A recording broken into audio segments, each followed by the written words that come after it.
곁에 계셔 일러주소서. 성령이여 우리 성경 읽을 때 그 속에서 빛을 보게 하소서. 성령이여 우리 전도할 때에 지혜로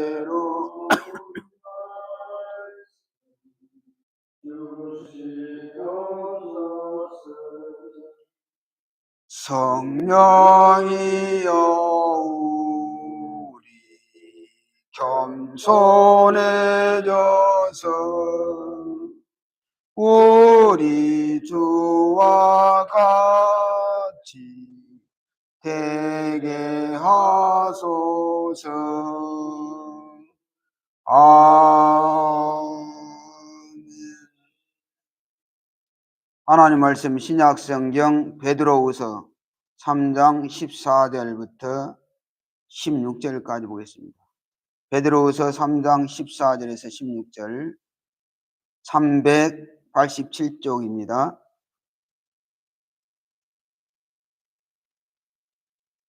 그러므로 사랑하는 자들아 너희가 이것을 바라보나니 주 앞에서 점도 없고 흠도 없이 평강 가운데서 나타나기를 힘쓰라. 또 우리 주의 오래 참으심이 구원이 될 줄로 여기라. 우리가 사랑하는 형제 바울도 그 받은 지혜대로 너희에게 이같이 썼고 또 그 모든 편지에도 이런 일에 관하여 말하였으되 그 중에 알기 어려운 것이 들어있으니 무식한 자들과 굳세지 못한 자들이 다른 성경과 같이 그것도 억지로 풀다가 스스로 멸망에 이르느니라. 아멘. 베드로의 마지막 훈계라는 제목을 가지고 말씀을 나누고자 합니다. 베드로의 마지막 훈계. 사도 베드로는 성도들을 약속대로 새 하늘과 새 땅을 바라보는 자들이라고 말씀했습니다. 예수님을 믿는 성도들은 이 땅에 살고 있지만 예수님의 재림과 함께 도래할 새 하늘과 새 땅을 바라보는 소망을 가지고 있다는 것입니다.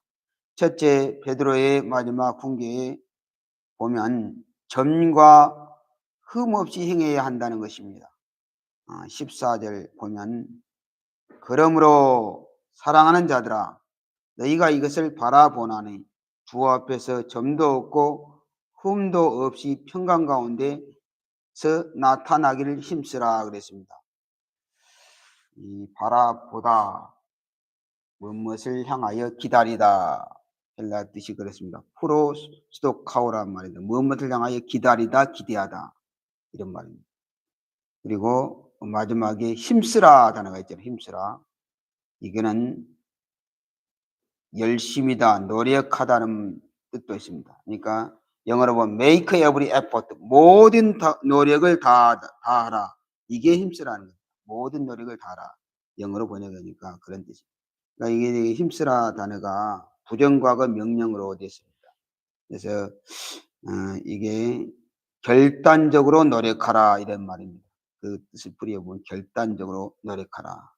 근데 원어 해석을 보면 우리가 그 마지막에 힘쓰라가 단어가 마지막에 나오잖아요. 근데 헬라 원어에 보면 바로 바라보나니 그 다음에 바로 나옵니다. 그래서 이것들을 기다리며 결단적으로 힘쓰라, 노력하라 이렇게 번역을 할 수가 있습니다. 이 흠 없는 이 말은 아스필로이라는 헬라 말인데 순수한 더럽히지 않는 그럽니다. 그러니까 흠이 없이 발견되기를 영어로 보니까 흠이 없이 발견되기를 그렇게 해석할 수가 있습니다.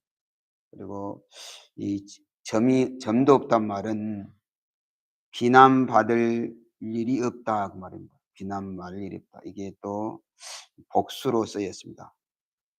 아모메토이란 말인데 복수로.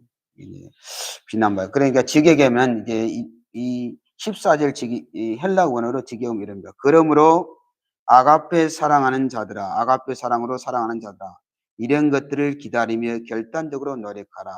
주 앞에서 흠이 없이 비난받을 일이 없이 발견되기를 평안 가운데 하라 그랬습니다. 그러니까 주 앞에서 점도 없고 흠이 없이란 말이 이제 한글 번역으로 나오는데 이것은 뭔 말이냐면 예수님처럼 예수님을 본받아 살아라 그 말입니다. 그것이 베드로전서 1장 19절에 이런 말씀이 있습니다. 사도 베드로가 기록한 말씀입니다. 오직 흠없고 점없는 어린 양 같은 그리스도의 보배는 필요된 것이라. 그러니까 흠없고 점없는 어린 양이 바로 예수님입니다. 그러니까 예수님처럼 하라는 겁니다. 빌립보서 2장 15절 빛들을 나타내려면 흠이 없어야 한다고 했습니다. 이는 너희가 흠이 없고 순전하여 어그러지고 거스리는 세대 가운데서 하나님의 흠없는 자녀로 세상에서 그들 가운데 빛들로 나타내며, 그러니까 우리의 삶이 흠이 없단 말은 순수해야 한다. 주님은 순수한 삶을 좋아하십니다. 그러니까 정과 흠이 없이 거룩한 삶을 사는 성도들은 예수님께서 재림하셔서 이 세상을 심판하실 때에 평강 가운데 나타나게 수 있다는 것입니다. 그래서 그 길을 힘쓰라 그런 겁니다. 그러나 더럽고 불의하게 사는 성도는 심판 때에 주의 진노가 임한다는 것입니다. 요한복음 14장 27절에 보면 예수님이 주는 평안은 세상과 다르다 이런 말씀이 있습니다. 요한복음 14장 27절 평안을 너희에게 끼쳐노니 곧 나의 평안을 너희에게 주노라. 내가 너희에게 주는 것은 세상이 주는 것과 같지 아니하니라.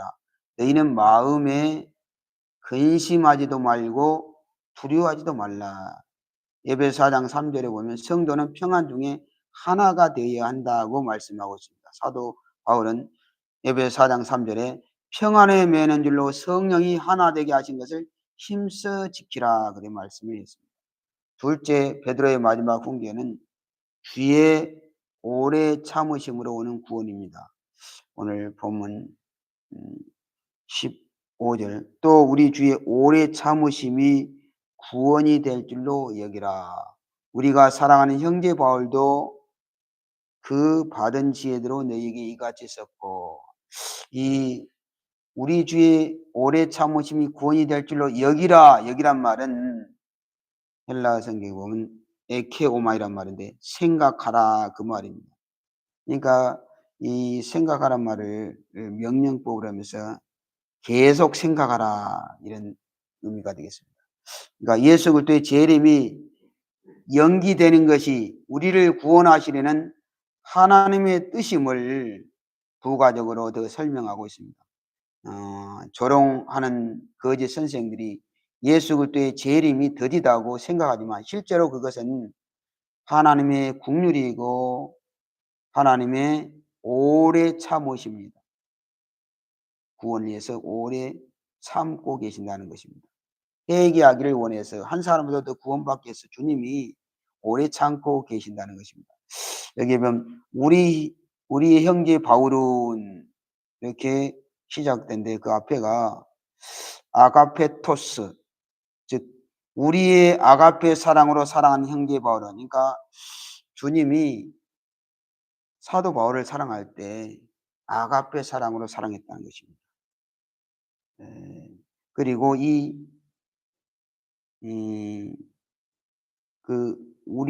우리가 사랑하는 형제 바울도 그 받은 지혜대로, 이 받은 지혜대로는 것은 우리가 보면 받은 지혜도 받았는갑다 이런데 여기 헬라어 뜻에 보면 디돔이란 말인데 영어로 보면 기부, 주다는 말입니다. 그러니까 주어진 지혜, 그러니까 주께서 주신 지혜대로 성경을 사도 바울도 기록했다는 것입니다. 바로 사도 바울 베드로가 그런 말입니다.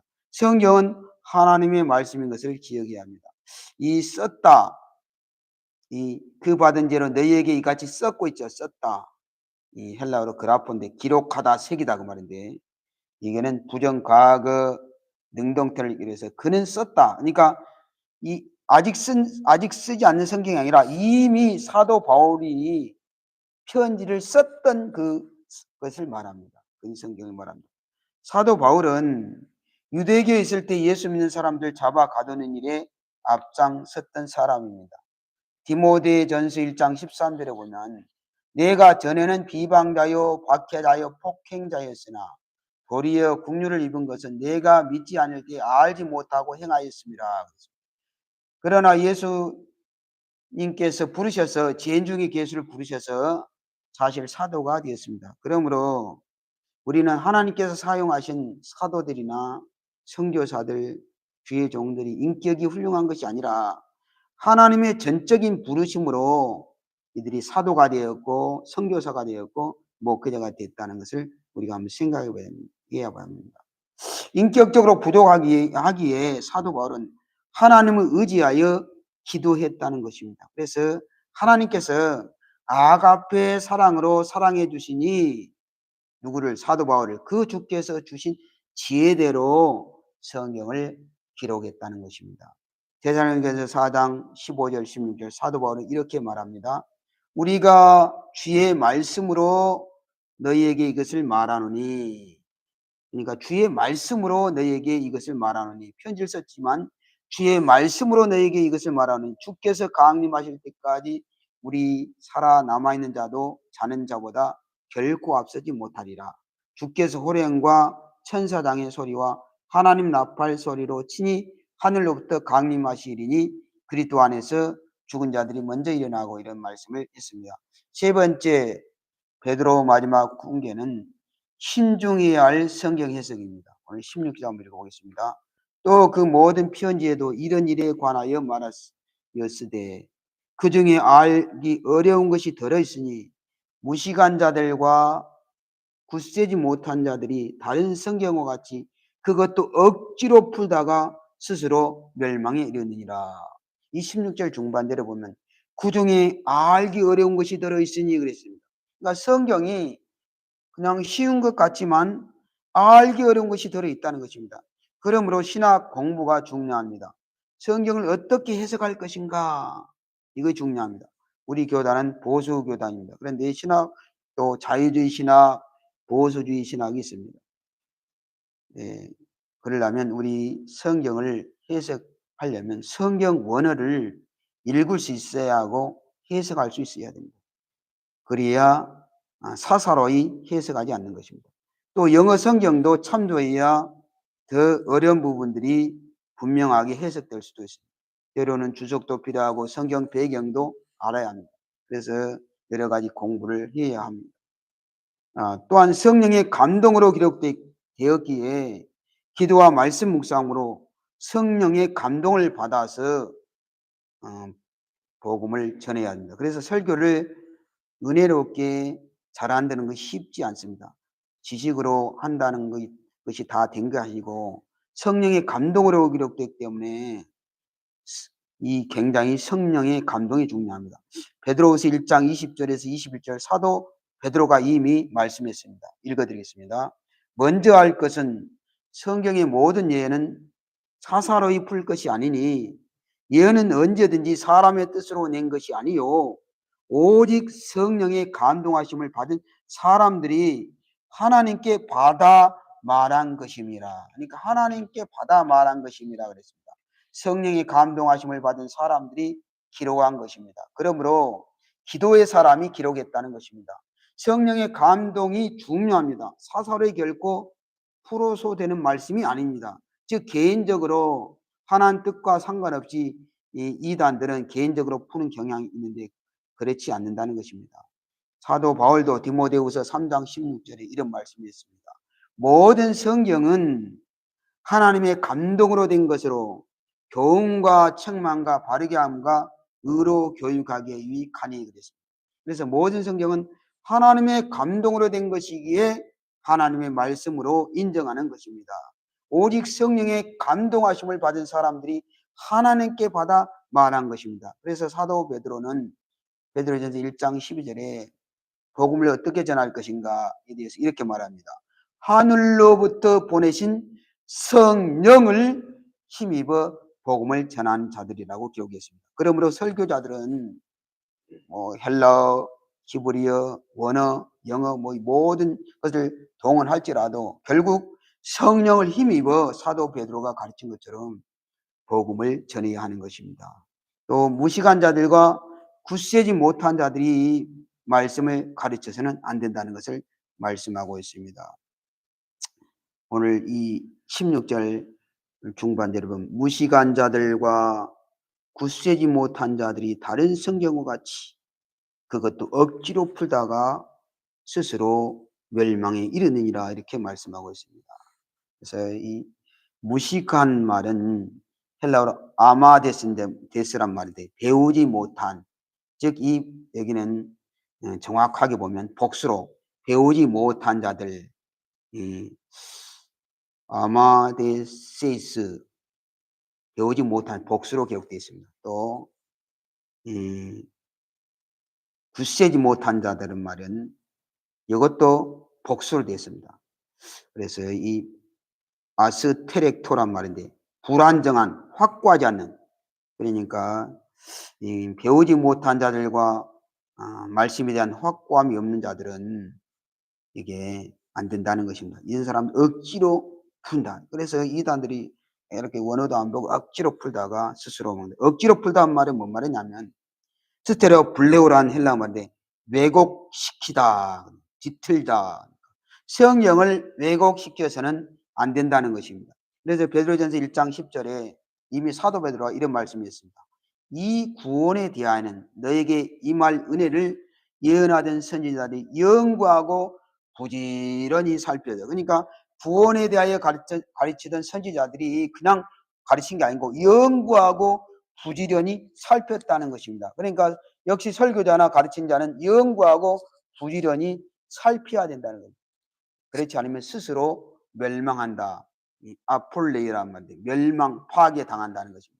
그래서 하나님 말씀을 잘 전한다는 것, 또 가르친다는 것이 쉬운 것이 아닙니다. 부지런히 연구하고 또 살펴야 한다. 이것이 하나님의 말씀이 옳은가 틀린가, 성령의 감동하심을 받아서. 그래서 설교할 때 때로는 말씀이 더 어려운 것이 있을 때 참 기도하면 성령께서 감동 주셔서 이것이 깨닫게 해주기도 합니다. 그래서 성령은 모든 걸 통달한다 했기 때문에 성령의 감동이 중요합니다. 그래야 성도들이 은혜를 더 받게 됩니다. 기도하겠습니다. 하나님 아버지 감사합니다.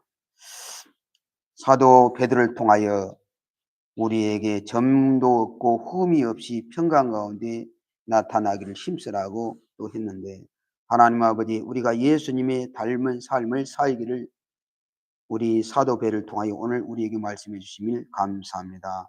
순수한 삶을 하나님 원하시고 또 하나님께서 아버지 오래 참고 아직 재림하지 않는 것은, 예수님이 재림하지 않는 것은 모든 사람을 구원하기 위해서 오래 참고 계신다는 사실을 또 깨닫게 해주심을 감사합니다. 한 사람이라도 더 구원하기 위해서 우리 주님이 참고 인내하고 계신 줄 믿습니다. 하나님 아버지, 이 말씀이 정말 해석하기 때로는 어려운 것이 있기 때문에 아버지 하나님 억지로 풀다가 스스로 멸망에 이르는 자들이 있다고 했습니다. 하나님 말씀은 정말 성령의 감동으로 기록되어 있고 또 하나님 말씀은 제대로 분별해야 되고 깨달아야 됩니다. 하나님 말씀을 잘 깨달을 수 있는 종이 되어서 성도들에게 올바로 말씀을 잘 전파하기에 부족함이고 주님께서 사도 바울 같은 지혜의 말씀, 지식의 말씀, 은혜의 말씀, 성령을 힘입어 특별히 복음을 전하도록 기도할 때마다 성령의 감동을 주셔서 깨달음을 더하여 주셔서 전하는 자나 듣는 자나 말씀을 통하여 성령의 감동하심을 받고 하나님께 영광 돌리는 삶을 살게 하시고 하나님 기뻐하는 삶을 살도록 은혜를 베풀어 주시옵소서. 마지막 시대가 되었습니다. 영적으로 혼란한 시대입니다. 이단들이 억지로 풀고 하나님 말씀을 왜곡하고 진리를 왜곡하고 하나님 자의적으로 아버지 주님의 뜻과 상관없이 풀다가 스스로 멸망하는, 아버지 자신을 구세주요 메시아의 예수라고 아버지 하나님이라고 그렇게 하는 이단 단체들도 있습니다. 하나님, 저들 예수 그리스도만이 우리의 구세주요 또 성부 성자 성령 삼위 하나님을 온전히 잘 섬기기에 부족함이 없도록 은혜를 더하여 주옵소서. 예수 그리스도의 이름으로 기도하오니 오늘 이 새벽에 간구하는 기도를 기억하시고 응답하여 주옵소서. 노년인 성도들 모세처럼 눈이 흐리지 않고 기력이 시하지 않도록 영육의 강건함을 지켜주시고 특별히 종교를 불쌍히 여겨주시고 성탄절이 얼마 남지 않았습니다. 성탄절 때 또 이 지역 사람들 함께 예배드릴 수 있도록 많이 보내주시고 또 12월 달 아버지 얼마 남지 않은 이 기간에 1년을 되돌아보며 감사할 일 감사하게 하시고 회개할 일 회개하시고 결단할 걸 결단하게 하시고 주님께 영광 돌리는 삶 이 유종의 미를 걷도록 도와주시고 마지막 우리의 삶이 얼마 남지 않았습니다. 세월을 아껴서 주님께 아버지 몸과 마음 바쳐 충성 헌신하여 의에 멸류관 생명의 멸류관 받도록 축복하여 주옵소서. 오늘도 함께 예배드린 주의 백성들에게 은혜와 평강을 내려 주옵소서. 예수 그리스도의 이름으로 기도드리옵나이다. 아멘. 하늘에 계신 우리 아버지여 이름이 거룩히 여김을 받으시오며 나라의 임하옵시며 뜻이 하늘에서 이룬 것 같이 땅에서도 이루어지이다. 오늘날 우리에게 일용할 양식을 주옵시고 우리가 우리에게 죄 지은 자를 사하여 준 것 같이 우리 죄를 사하여 주옵시고 우리를 시험에 들게 하지 마옵시고 다만 악에서 구하옵소서. 대개 나라와 권세와 영광이 아버지께 영원히 있사옵나이다. 아멘.